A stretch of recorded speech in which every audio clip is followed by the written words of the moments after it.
The SEC is bringing securities violations charges against both Genesis and Gemini. A multi-million-dollar fraud operation in Europe spanning 3 different countries has been busted.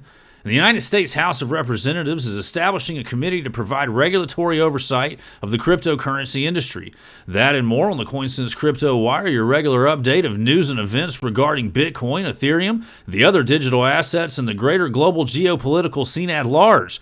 Today is Friday the 13th, 2023. The United States Securities and Exchange Commission has charged crypto firms Genesis and Gemini for allegedly selling unregistered securities.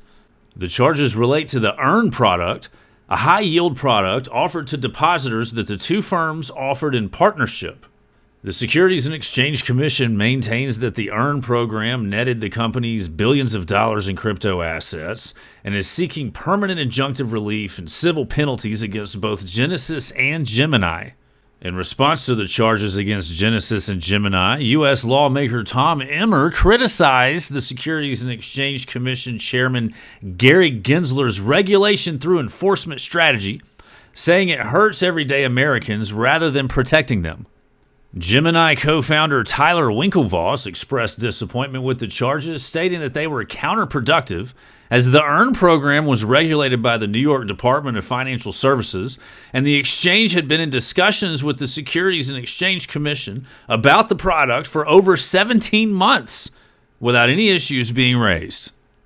Eurojust, the European Union's cross-border agency for fighting organized crime, announced that authorities have dismantled a crypto fraud operation operating out of Bulgaria, Cyprus, and Serbia, which defrauded victims of at least tens of millions of euros.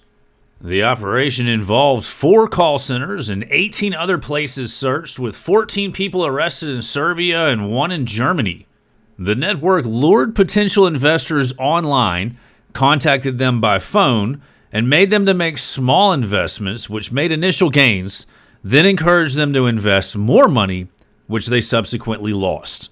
The criminals operated the call centers from Serbia, used technological infrastructure in Bulgaria, and laundered the proceeds in Cyprus. The United States House of Representatives is set to form a new subcommittee to increase scrutiny on the crypto market. North Carolina Representative Patrick McHenry, chair of the House Financial Services Committee, plans to create the subcommittee to fill a big hole in the committee's current structure. The new panel will discuss issues related to digital assets, financial technology, and financial inclusion. The subcommittee will hold hearings and play a key role in bill development. Samsung Asset Management Hong Kong has launched the second Bitcoin futures ETF in Asia.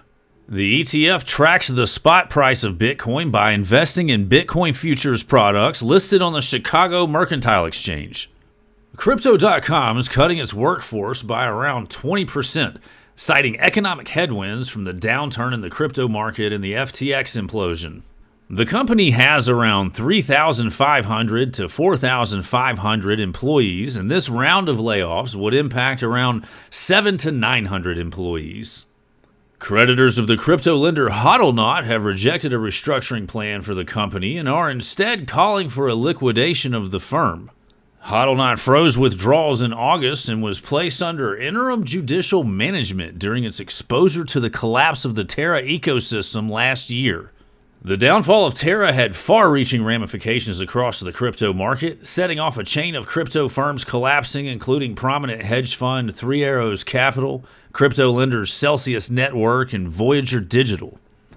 You've just listened to the CoinSense Crypto Wire for Friday the 13th, 2023, brought to you by CoinSense.com, a free-to-use sentiment analysis website offering unique insights into the cryptocurrency markets.